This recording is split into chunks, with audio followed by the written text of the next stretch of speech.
Who wouldn't accept his father's friend request on Facebook? One of my basketball players didn't. You know why? Because he never had his father around. He doesn't really know his father. He said, how could we possibly become friends if I don't even know him? Yes, he calls once a year to say happy birthday and do your best in school, but then disappears for another 12 months. The same kid is labeled by his teacher as a troublemaker, as lazy, undisciplined, and some even as a thug. All I see as a basketball coach, all I see is a young man who never had his father around to guide him through the obstacles in life. Sometimes his teachers would come up to me and say, it's real nice and all that he's doing well on the basketball team, that he's behaving, but now you got to teach him to behave in the classroom. And at that point, I always think, do I have to teach him or do I have to teach you? I was that same boy 15 years before that. I had the same passion for this ball, for this sport of basketball. That was all we lived with. I also grew up in a city where they have communities who have a lot of social shortcomings and some with a pretty bad reputation. Schools and welfare organizations try their very best to organize activities to keep kids off the streets and keep them busy after school. Me and my friends, we didn't care too much about that. We just wanted to play ball. We lived by this ball. All we did was playing basketball. And most of my friends were way more talented than me. They were taller, stronger, quicker, pretty much better in all aspects of the sports. And we all shared the same dream, and that was playing basketball in the United States. And even though those guys were more talented, guess who was the one who made it to the States? It was me. And in the USA, I had the most amazing time of my life. I really made my dreams come true. I played 2 years of junior college basketball in Madison, Wisconsin, in the US. And after those 2 years, I came home a changed man. I grew from a young boy to a young man. I got my entrepreneurship degree in my pocket. But most importantly, I had amazing experiences, and I found a new extra family in my basketball team. But after those 2 years, when I came back home, I was kind of shocked that it looked like time kind of stood still. I saw the same people hanging around on the corners of the street, and even the guys I played basketball with, they were still hanging around at the basketball court, but they were just hanging around, not playing basketball anymore. And yeah, they had jobs, but those were jobs they created themselves that you don't really want to put on your resume, if you know what I mean. And I started to wonder, why was I the one that made his dreams come true? But those guys had way more talent than me. And the only difference that I could find, that after playing basketball, that if we would go back home, I had my mom and my dad there to share dinner at the table, go through the day, but also encourage me to follow my education and pursue my dreams. Because I think my parents knew I wasn't the most talented one of those guys, but they made me feel like I was. They made me feel like I was the best. And if I didn't do my homework, they would discipline me. But most of all, if I was feeling like things wouldn't go my way, they would be there to support me. But if I went home with those guys, that warmth and that love wasn't really there. Yes, there was dinner at the table, but nobody to share dinner with. And if you didn't do your homework, there was nobody to discipline you. But most importantly, nobody would give you that feeling that you would actually be someone and that you were good at something. And after doing some research, I found out that in my city, and a lot of our big cities, not even in Holland, but even worldwide, 1 out of 4 kids nowadays is born in a single-parent family. And that isn't always wrong. But in these communities where there's a lot of negative influences outside, most of these single-parent families, there's no father around at all. They don't even play a role in the life of these kids. And you need to think about, we're talking about communities where there's a lot of negative influences outside. And these kids, they never had a male role model. And I totally believe that this problem is what keeps these communities in our bigger cities in poverty, with higher unemployment rates, a lot of school dropouts, but most importantly, to what I see, and something that's hardly discussed, early unplanned parenthood. Something that's hardly discussed. Because you need to understand, these boys that I grew up with, they have never seen a loving relationship, a sustainable loving relationship between a mom and a dad, or between two parents. So for these guys, when they go outside, the street culture teaches them that a woman is not someone that's equal to you, but it teaches them that it's more like a lust object. If you don't believe me, look up the rap videos, the music videos of your children's favorite rapper, and see how they portray women.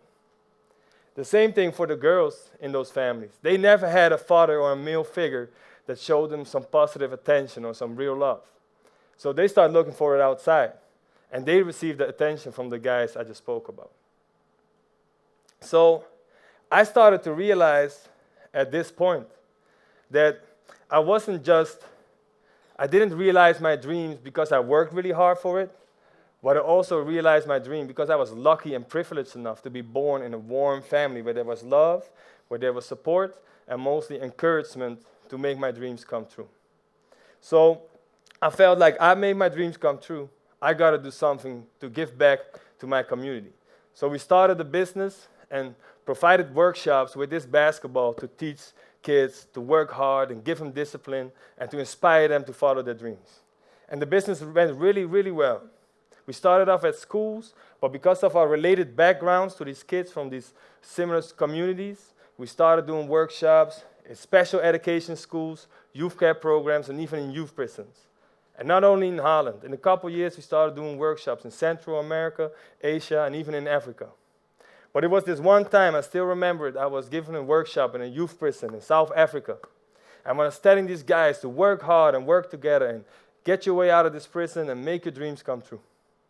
And after that workshop, I will put my ball down and go back to my hotel where it's warm and safe. And these guys, what they had after my workshop, after my inspiration, they pretty much had nothing. They only had one thing on their mind, and that was surviving another day.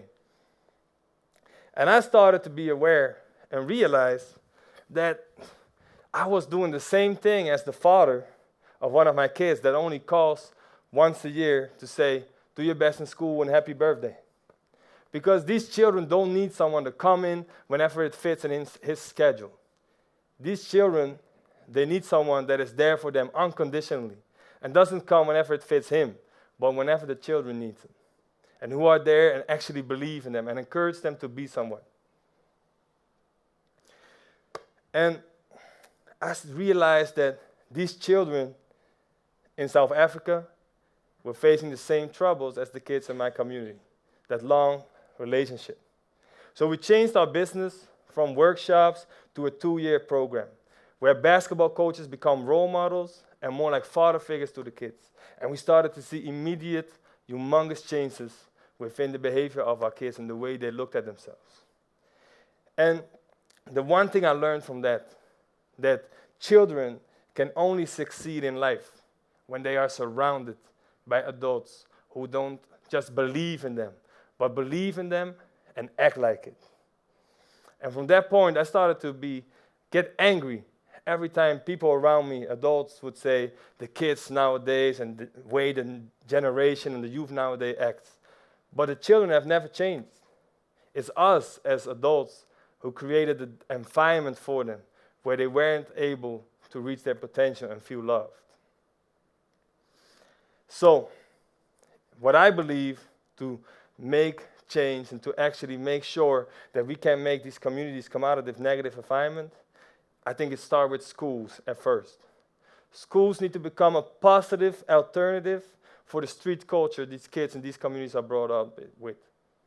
Schools where teachers know that there is no room for the values that only apply in the street culture. Where teachers are strict and judge and discipline bad behavior, but never judge a student for the person he is. Where teachers understand that kids won't learn from you if they don't like you. And in order to be liked, you need to understand and make sure you try to understand where they are coming from and actually care about them. Where teachers look at the children for the potential they have and for the person they are and what they can become, instead of looking at the person for what the environment and the system wants them to be. Second, I believe I have seen a lot of guys who have a bedroom full of beautiful trophies and medals they won during sports activities organized by the welfare organizations in our communities. But they don't sleep in those bedrooms because some of them sleep in prison cells. That's why welfare organizations need to change their focus from activity-minded to people-minded. Hire staff that is experienced and passionate to actually work with these children on a long-term basis and don't need to lower themselves into their world and act like one of them and talk street slang, but are actually able to reach a hand to their world and lift them up and show them a positive alternative for the environment they are in. Also, welfare organizations and youth care organizations need to stop looking at how many people they reach and start looking at impact. I've seen a lot of websites where organizations say, we reached 1,000 children. But yeah, you reached 1,000 children if you gave them a balloon or a t-shirt with your logo on it. But how much impact did you actually make? We need social workers, youth workers who are dedicated to the well-being, and organizations and management who give these professionals the room and the time to actually build that sustainable, long relationship with kids and actually work with them until the problems are actually solved.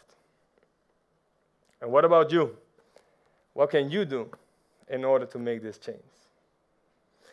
How many of you have seen commercials on TV of charities who ask you for a donation for children in Africa who go to bed hungry every night, hungry for food? How many of you have seen those commercials? A lot of us. But are you aware that even more children in this world go to bed hungry, not hungry for food, but go to bed hungry just for a word of encouragement? I think we can all do something about it. Because for this cause, we don't need you to donate money. For this cause, we need you to donate time and responsibility.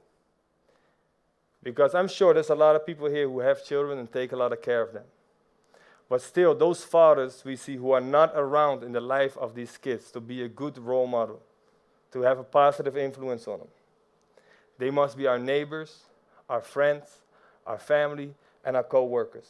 And it's our duty to tell other people, especially men, to take responsibility for your kids, for the next generation that involves all of us. Construction workers nowadays can make the most beautiful and high buildings, but they never leave out the foundation and the cornerstone. So why do we not build that foundation within our children?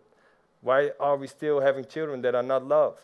Why do we leave out the cornerstone, that word of environment and that word of encouragement and that safe environment in order for them to be built very tall and long? Because we need to all understand that we can do something about it. Not just hold each other accountable, but every one of us can become a mentor, a sports coach, or a buddy, or any volunteering project in your community to build that long, sustainable relationship with kids who need them the most. We need to all be aware that no matter how bad a child behaves, it's still a child, and he needs you. And that behavior sometimes is just a call for your attention to help out, even if they're not even aware of it. No matter how bad a child behaves, it's still a child. And we need to understand that the child is the father of the man. Think about it. Are you ready? The ball is in your corner now. Use it wisely.